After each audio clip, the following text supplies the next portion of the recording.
What if I told you that in Islam, hurting a single person physically, emotionally, or even with words can be one of the greatest sins?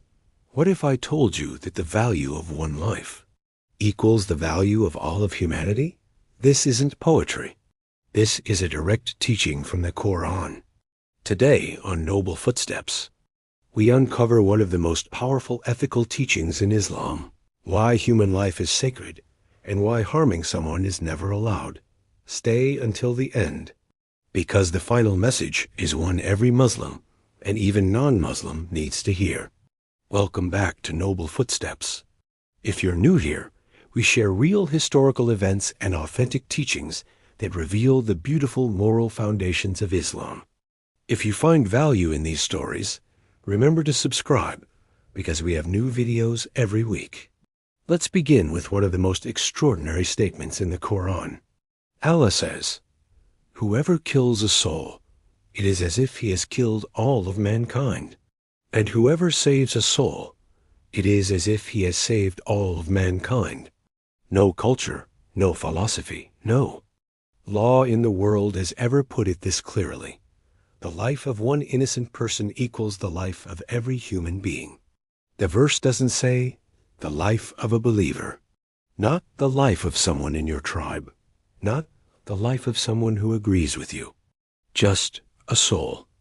This one verse created a moral revolution. It meant you cannot hurt someone out of anger. You cannot insult or humiliate them. You cannot cause emotional harm.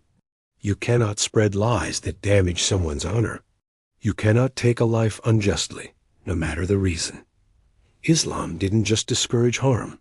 It forbade it completely. There is a famous Islamic principle. There should be neither harming nor reciprocating harm. This principle is considered one of the foundations of Islamic ethics. It means you cannot harm someone physically. You cannot harm them emotionally, financially, or harm their reputation. And even if they harmed you, you cannot escalate the harm.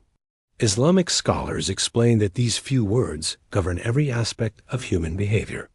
They guide business ethics, marriage and family, friendships, disagreements, politics, and even warfare.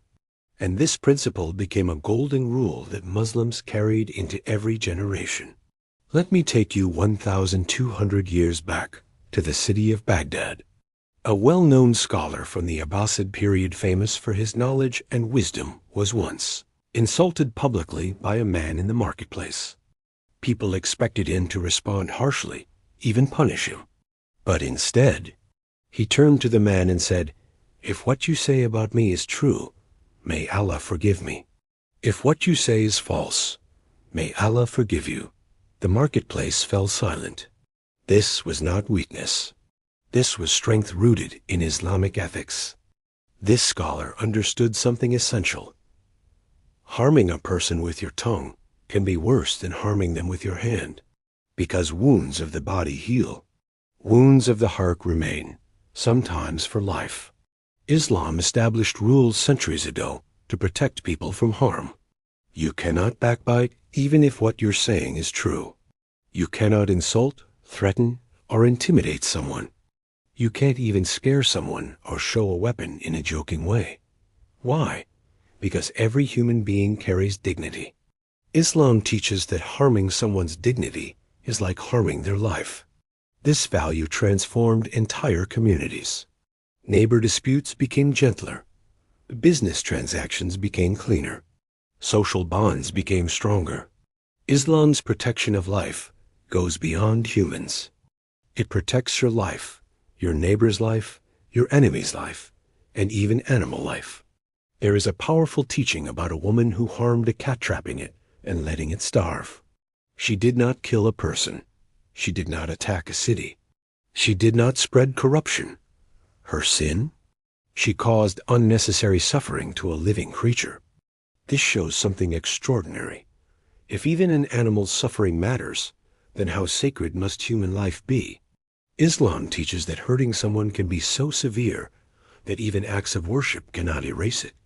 You could pray, you could fast, you could give charity, but if you harm someone, your deeds are not accepted until you make it right with that person.